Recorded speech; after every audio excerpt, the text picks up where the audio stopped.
What's good, y'all? In this video, I'm going to show you guys how to mix your melodies and your basses in FL Studio 20. So, I got this super hot melody bass combo.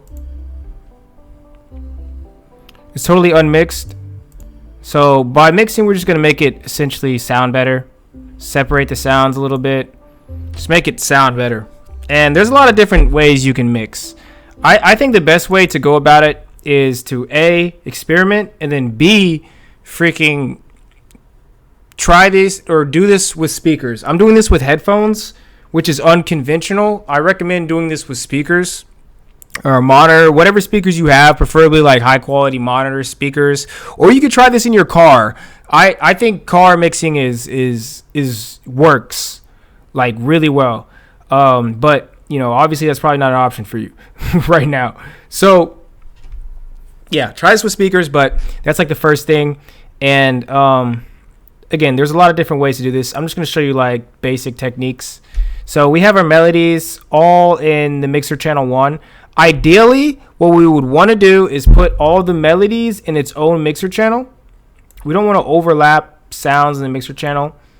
That's like a good rule of thumb. Just makes for better quality sound. So we have the melodies all in their own mixer channel.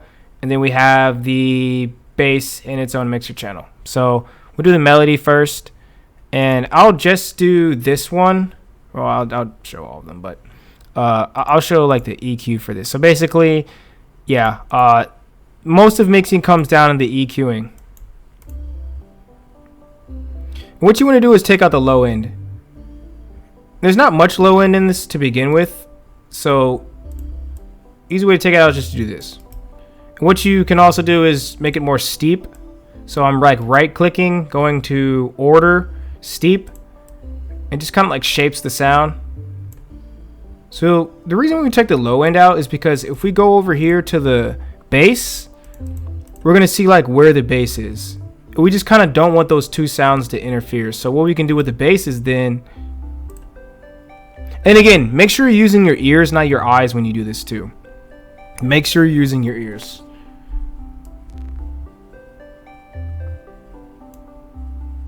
See how that like doesn't make much of a sound difference? That's kind of how you want it to be. You almost like don't want to notice it. But you see, now I'm like leaving more room for the melody. So we don't overlap the sounds. That could also be known as like a sound being muddy. See how I did that with the melodies here? Kind of took out but using my ears. But what's cool about FL is you can use your eyes too. And DAWs, most DAWs in general.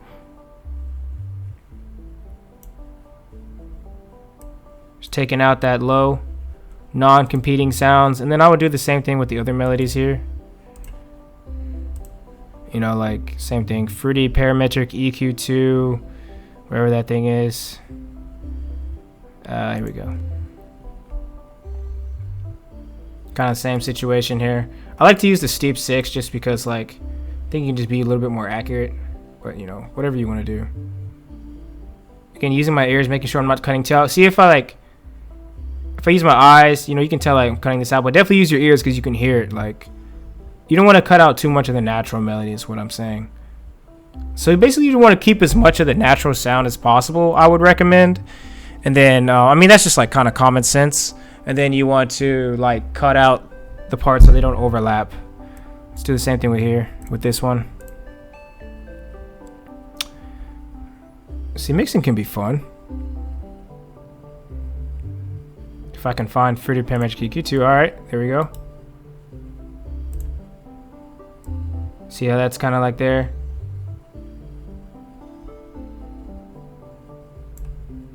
That's some high quality mixing right there.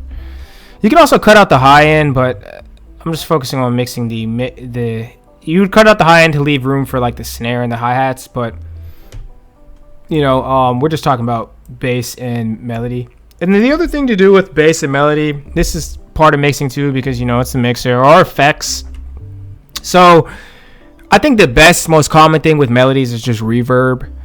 I honestly try not to be more complicated than that, but you know, you can also stereo shape and do a bunch of all types of stuff. I mean, look at these. Just there's a lot of these to try, and a lot of these, almost I'd say like most, if not all of these, are melody related. So give these a go. You know, there's a lot for drums too, but a lot of these are melody related, so definitely give them a go. So you could like, don't just stick to these. Like, I don't want you guys to feel limited. Like, explore. Like, I try different ones all the time too myself. Like, there's like the just random things like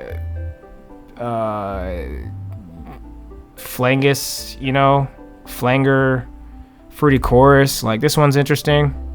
Got some presets that are lit. So definitely like experiment with these. It actually sounds kind of lit.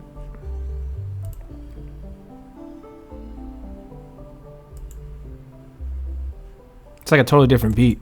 So yeah, when it comes to effects, like experiment, but that's like a more of effect. And then reverbs. So if you sort these in categories, you can see the reverbs. And honestly, categories is pretty good way to do it, but I already know the name of a lot of the effects I want to use, so like I alphabetize it because it's just easier to find. Yeah, you can see the reverbs here. All of these are great, you know. I have really no complaints with any of these. All these are really solid. Fruity Convolver is probably my favorite, just because I always laugh at how many presets there are. Like, what the heck? Like, look at these. Civic Horror, Left Rear. Like, come on. Cave Chamber. Like, come on now. Montclair Church, FR. Like, come on. This is so accurate. Hill Forest. You know what I'm saying? 80 feet. Like, I need an 80-foot Hill Forest vibe right now, dog. But, hey, what's funny is, like, you might really be in your track and do something like that. Which I've done before, but the default on this is pretty solid too. So like reverb on melodies again is like great. Now on basses, I don't really add reverb on basses, but you can. Again, experiment, do whatever you want. I think distortion on bass sounds good. So for instance, let's see if we can find a distortion. Yeah, all these other distortion tools here. Fast distortion is probably the most popular one. Give that a go. It might not work with your beat. Often it doesn't. I personally don't like distortion on basses, but a lot of people use that. They also use it on kicks and snares and all types of stuff. But yeah, you can do that. With basses, I kind of just keep it simple like this usually. I feel like a lot of the bass just comes down to picking the right bass sound and then just playing a good bass pattern. Like for me, that's, and then mixing it, you know. For me, that's good enough, like more times than not. But my computer battery is low, so I'm gonna have to wrap this video up. But we are done actually, so my computer battery is like telling me to wrap it up basically. But yeah, guys, thank you guys for watching Slime Green Beats. Make sure you guys check out the How to Make Beats book. Peace out.